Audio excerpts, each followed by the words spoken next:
ಬಗ್ಗೆ ಅವ್ರಿಗೆ ಪಾಪ ಏನಾಯ್ತು ನಾವು ಯಾವತ್ತೂ ಕಾಂಗ್ರೆಸ್ ಪಕ್ಷದ ಸರ್ಕಾರ ಅದು ನಾವೆಲ್ಲ ರೈತರಿಗೋಸ್ಕರ ಏನ್ ಮಾಡಿದ್ದಾರೆ ಅಂತ ಒಂಚೂರು ಒಂದು ಪಟ್ಟಿ ಬಿಡಕ್ಕೆ ಹೇಳಿದ್ರು. ನಾಚಿಕೆ ಆಗ್ಬೇಕು ರೈತರ ಮೇಲೆ ಗೋಲಿಬಾರ್ ಮಾಡಿದ್ರು. ಡೆಲ್ಲಿಯಲ್ಲಿ ಚಳಿಯಲ್ಲಿ ಮಳೆಯಲ್ಲಿ ಎಷ್ಟು 100 ಜನ ರೈತರ ಮೇಲೆ ಗಾಡಿಯನ್ನ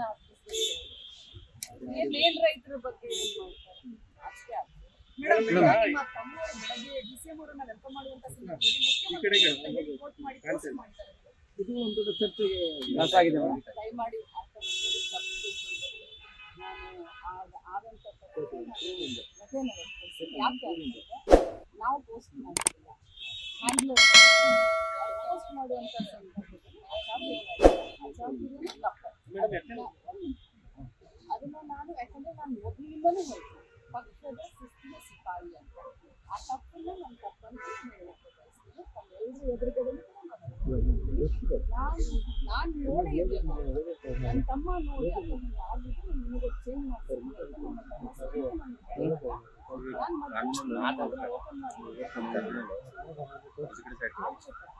ಅಚಾನಕ್ ಆಗಿದೆ. ಯಾಕಂದ್ರೆ ನಾನಾಗಿ ನನ್ನ ತಮ್ಮಾಗಿ ಪಕ್ಷದ ಶಿಸ್ತಿನ ಸಿಪಾಯಿ. ಇದನ್ನ ನಾನು ಕ್ಲಾರಿಫೈ ಸ್ಥಾನದ ವಿಚಾರವಾಗಿ ಯತೀಂದ್ರ ಅವರು ಕೊಟ್ಟಿರುವಂತಹ ಹೇಳಿಕೆ ಸಾಕಷ್ಟು ಚರ್ಚೆನ ಹುಟ್ಟು ಹಾಕಿದೆ. ಜೊತೆಗೆ ಎಲ್ಲವೂ ತಿಳಿಯಾಯಿತು ಅನ್ನುವಂಥ ಸಂದರ್ಭದಲ್ಲಿ ಅವ್ರು ಮಾತನಾಡಿರುವಂಥದ್ದು ಎಷ್ಟು ಸರಿ ಅಂತ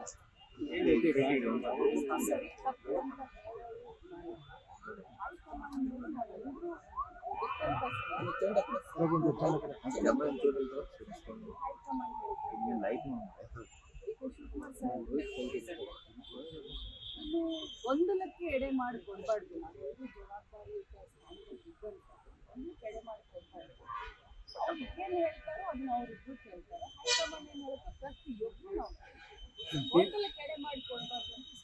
ಸಿಎಂ ಪುತ್ರನಿಗೆ ಒಂದು ನ್ಯಾಯ ಅಥವಾ ಉಳಿದವರು ಒಂದು ನ್ಯಾಯವ ಕಾಂಗ್ರೆಸ್ ಪಕ್ಷದ ಅನ್ನುವಂಥ ಪ್ರಶ್ನೆಯೂ ಕೂಡ ಉದ್ಭವವಾಗಿದೆ. ಯಾಕಂದ್ರೆ ಡಿ.ಕೆ. ಶಿವಕುಮಾರ್ ಅವರ ಪರವಾಗಿ ಮಾತಾಡಿದ ಸಂದರ್ಭದಲ್ಲಿ ನೋಟಿಸ್ ಅನ್ನು ಕೊಟ್ಟಿದ್ರು. ಈಗ ಯತೀಂದ್ರ ಅವರಿಗೆ ಯಾವುದೇ ರೀತಿ ನೋಟಿಸ್ ಅನ್ನು ಕೊಟ್ಟಿಲ್ಲ.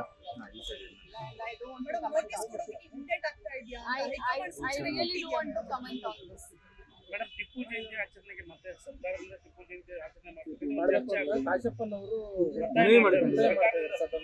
ಕಿತ್ತೂರು ರಾಣಿ ಚೆನ್ನಮ್ಮನ ಜಯಂತಿ ಇರ್ಬೋದು, ಅನೇಕ ಹಿಂದುಳಿದ ಸಮಾಜದ ಅನೇಕ ಧೀಮಂತ ಮಹಾಪುರುಷರ ಜಯಂತಿಗಳನ್ನು ನಮ್ಮ ಸರ್ಕಾರ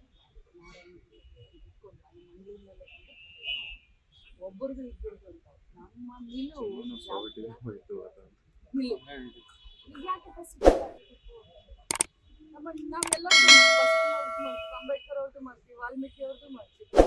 ಬಸವಣ್ಣ ಅವ್ರನ್ನ ಎಲ್ಲ ಸರ್ಕಾರಿ ಆಫೀಸ್ ನಲ್ಲಿ ಬಸವಣ್ಣ ಅವರ ಭಾವಚಿತ್ರ ಹಾಕಿದ್ವಿ, ಸಾಂಸ್ಕೃತಿಕ ನಾಯಕ ಅಂತ ಹಾಕಿದ್ವಿ. ಬಸವಣ್ಣ ಅವರ ತತ್ವ ಏನು, ಆ ಧರ್ಮದ ಮೇಲೆ ನಾವು ನಂಬಿಕೆನ ಇಟ್ಕೊಂಡು ಯಾಕೆ ಸ್ಪೆಸಿಫಿಕ್ ಆಗಿ